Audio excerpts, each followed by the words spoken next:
Hello listeners. This is the reading of the Sabbath School lesson for the fourth and final quarter of 2022. The series is titled On Death, Dying and the Future Hope. The author is Dr. Alberto Tim, while your readers are Percy and Sibylla Harrold. Welcome to lesson number 5, titled Resurrections Before the Cross. It's ready for teaching on October 29, and I'm Percy Harrold. Wednesday, October 26, Jairus' daughter. The resurrections prior to Jesus' own death and resurrection were not limited to any specific ethnic group or social class. Moses was perhaps the greatest human leader of God's people ever.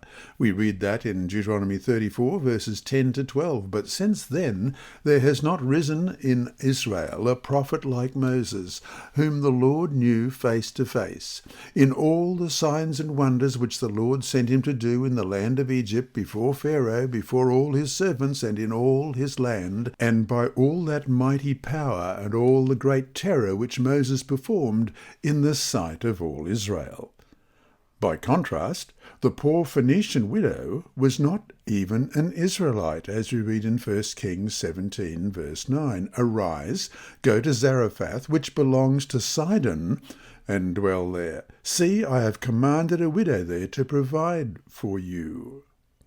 The Shunammite woman was prominent in her community in 2 Kings 4, verse 8. Now it happened one day that Elisha went to Shunem, where there was a notable woman, and she persuaded him to eat some food. So it was, as often as he passed by, he would turn in there to eat some food. The widow of Nain had only one son upon whom she was probably dependent. We read in Luke 7:12, and when he came near the gate of the city, behold, a dead man was being carried out, the only son of his mother, and she was a widow, and a large crowd from the city was with her. In contrast, Jairus was a ruler of the synagogue, probably in Capernaum, as we read in Mark 5:22. And behold, one of the rulers of the synagogue came, Jairus by name, and when he saw him, he fell at his feet. Regardless of their different cultural backgrounds or social status, all of them were blessed by God's life-giving power. Read Mark chapter 5, verses 21 to 24 and verses 35 to 43. What can we learn about death from Christ's words, "The child is not dead, but sleeping," in verse 39? Let's begin Mark 5 at verse 21. Now, when Jesus had crossed over again by boat to the other side, a great multitude gathered to him, and he was by the sea. And behold, one of the rulers of the synagogue came, Jairus by name, and when he saw him, he fell at his feet, and begged him earnestly, saying, My little daughter lies at the point of death. Come and lay your hands on her, that she may be healed, and she will live. So Jesus went with him, and a great multitude followed him, and thronged him. And then to verse 35. While he was still speaking, some came from the ruler of the synagogue's house, who said, Your daughter is dead. Why trouble the teacher any further? As soon as Jesus heard the word that was spoken, he said to the ruler of the synagogue, Do not be afraid, only believe. And he permitted no one to follow him except Peter, James, and John, the brother of James. Then he went to the house of the ruler of the synagogue, and saw a tumult, and those who wept and wailed loudly. When he came in, he said to them, Why make this commotion and weep? The child is not dead, but sleeping. And they ridiculed him. But when he had put them all outside, he took the father and the mother of the child and those who were with him, and entered where the child was laying. Then he took the child by the hand and said to her, Talitha cumi, which is translated, Little girl, I say to you, arise. Immediately the girl arose and walked, for she was 12 years of age, and they were overcome with great amazement. But he commanded them strictly that no one should know it, and said that something should be given to her to eat. Jairus' 12-year-old daughter was lying deathly sick at home. So he went to Jesus and begged him to come to his home and lay his healing hands on her. But before they could get there, someone already brought the sad news, Your daughter is dead.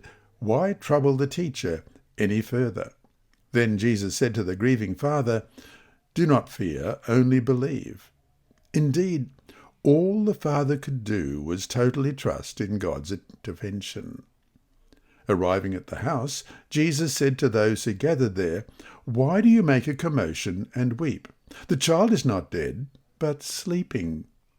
They ridiculed him because, 1, they knew that she was dead, and 2, they did not grasp the meaning of his words.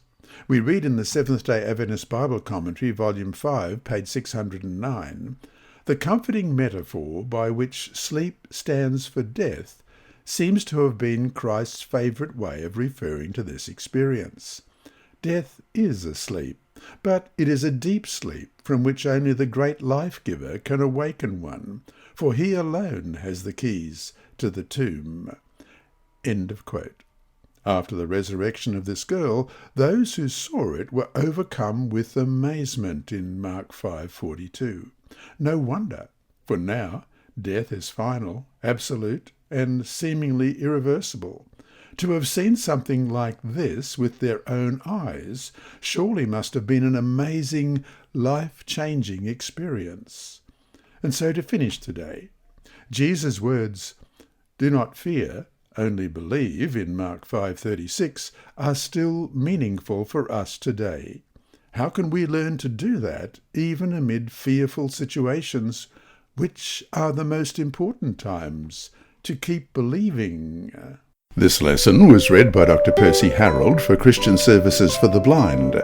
Sponsored by the Sabbath School Department and distributed through Hope Channel Australia, this podcast is also redistributed by Hope Channel Germany, Christian Record Services for the Blind. It is also available on SoundCloud and through multiple podcast distributors, including Apple iTunes. And you can listen and watch at the same time on YouTube.